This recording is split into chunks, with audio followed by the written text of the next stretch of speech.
अस्सलाम वालेकुम, welcome to Sajid world. मैं हूं साजिद अली, आपसे मुखातिब हूं आपके अपने ही चैनल साजिद वर्ल्ड की तरफ से। आज मैं आपके लिए बहुत ही अहम चीज़ लाया हूं।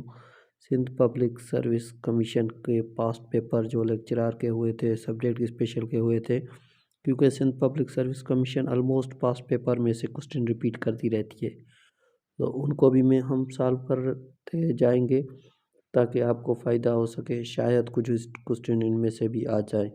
तो past paper Sindh public service का इंग्लिश का पोर्शन जो है वो मैं आपको आज सॉल्व करवाऊंगा इस क्लास में, जो आपको बहुत ज़्यादा फ़ायदा देगा। एक बात तो आप रिमेंबर कर लें कि इंग्लिश के पोर्शन में इंग्लिश के 10 क्वेश्चन आते हैं। 10 क्वेश्चन इंग्लिश के आते हैं। ऑलमोस्ट सानानिम, एंटानिम्स और प्रीपोजिशन करेक्शन आते हैं। ये 4 टॉपिक ज़्यादा से ज़्यादा ग्रिप करें आप।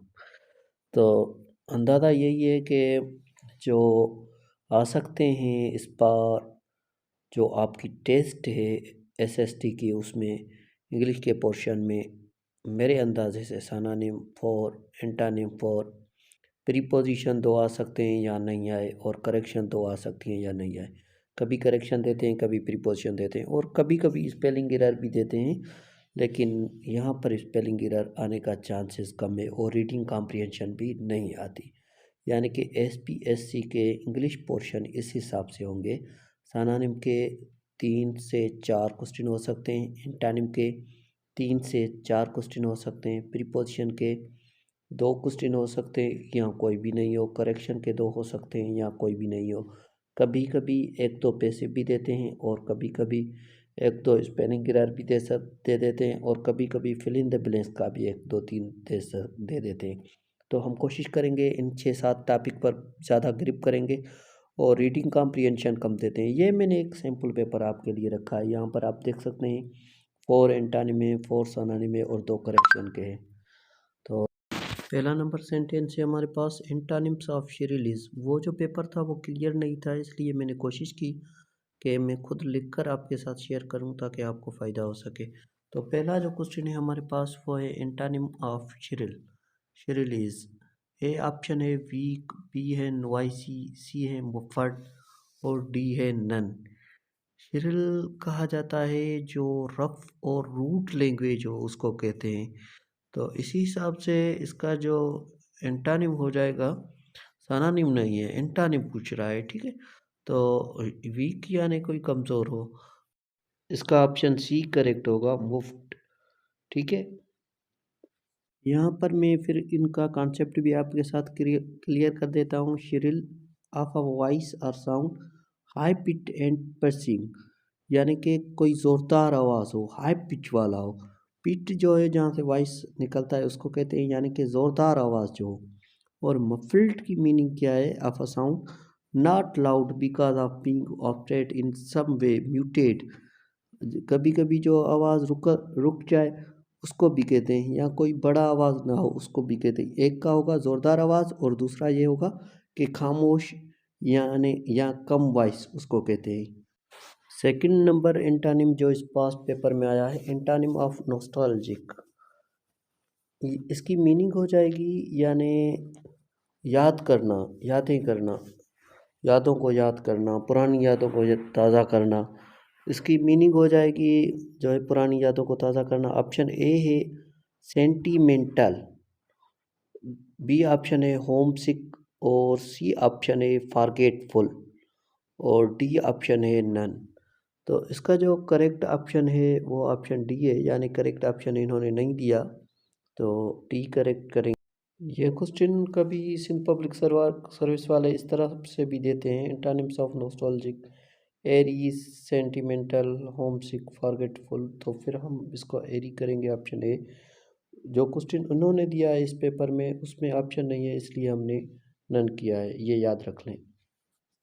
उसके बाद क्वेश्चन 3 जो हमारे पास है, इर्यूटेट एंटानिम्स इज। इर्यूटेट का जो एंटानिम है वो क्या हो जाएगा? इर्यूटेट की मीनिंग हो जाएगी इल्म रखने वाला। तो इसका जो एंटानिम है, option A short, B ignorant, C professional, D none. Short तो नहीं होगा, और प्रोफेशनल तो इसका सिनोनिम हो जाएगा। हमसे पूछ रहा है अपोजिट वर्ड, तो करेक्ट ऑप्शन इसका होगा बी इग्नोरेंट। ये इजी है, आप कर सकते हैं। तो इसका करेक्ट ऑप्शन होगा option B ignorant.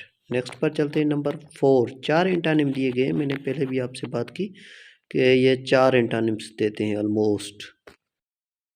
Fourth number और लास्ट एंटानिम है इस पेपर में, एंटानिम्स ऑफ मोरूस।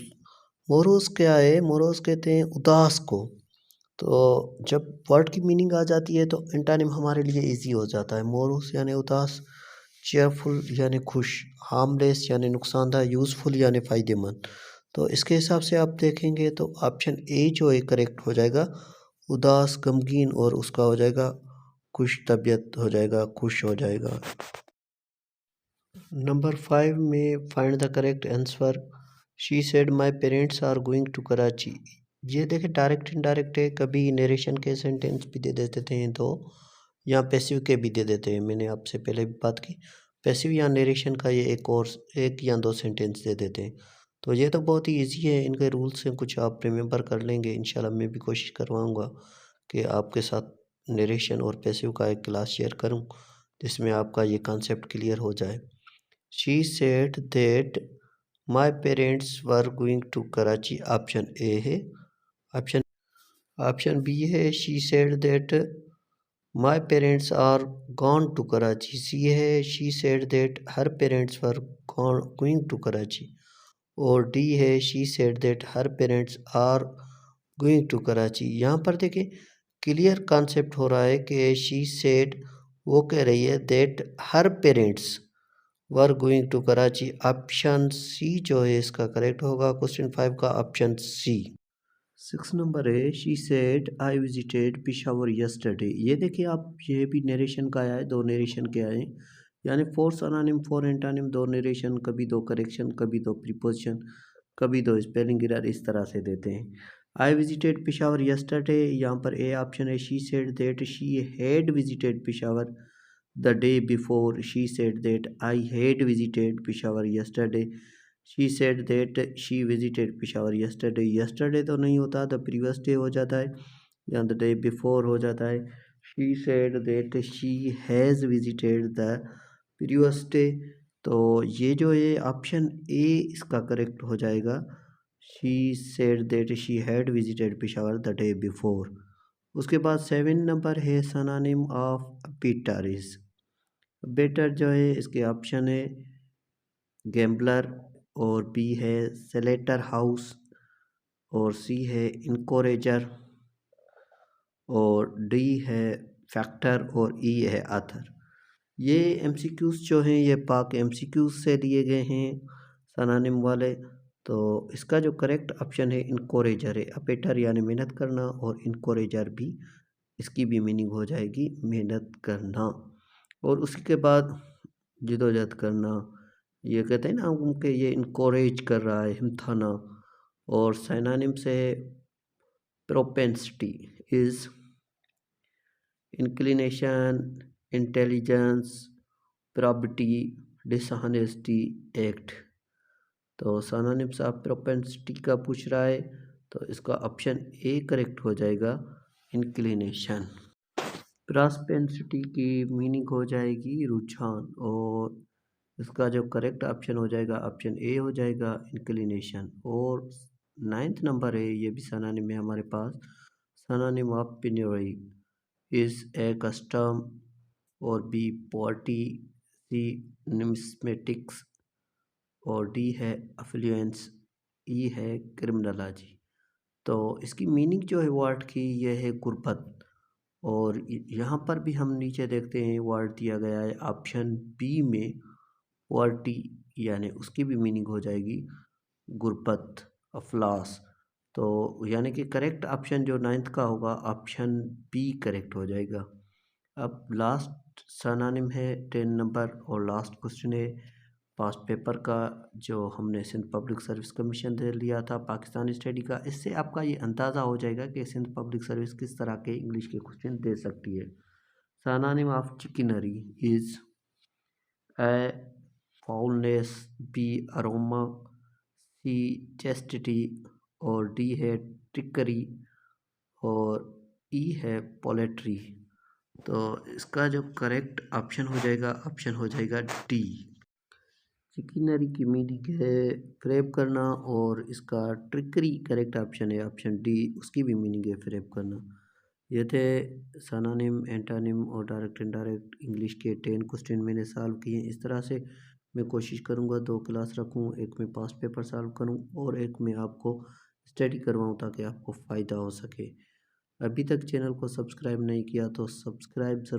और अगर आप एसएसटी की हेल्प ग्रुप में ऐड होना चाहते हैं तो फिर आप चैनल को सब्सक्राइब कर अपना नेम लिखकर स्क्रीनशॉट मुझे भेजें मेरे व्हाट्सअप नंबर पर। मेरा व्हाट्सअप नंबर आपको दिया गया है, तो आप उस ग्रुप में ऐड हो सकते हैं, एसएसटी की तैयारी भी कर सकते हैं। वहाँ पर इंशाल्लाह हम पेपर भी सॉल्व करेंगे जो आएंगे। और जो भी क्वेश्चन हो आप कमेंट में ज़रूर करें, वीडियो को लाइक करें, दोस्तों के साथ शेयर करें। अल्लाह अज़्ज़ व जल के दर दुआ कर अल्लाह अज़्ज़ व जल आपको और हम सबको कामयाबी अता फ़रमाए। Thank you very much.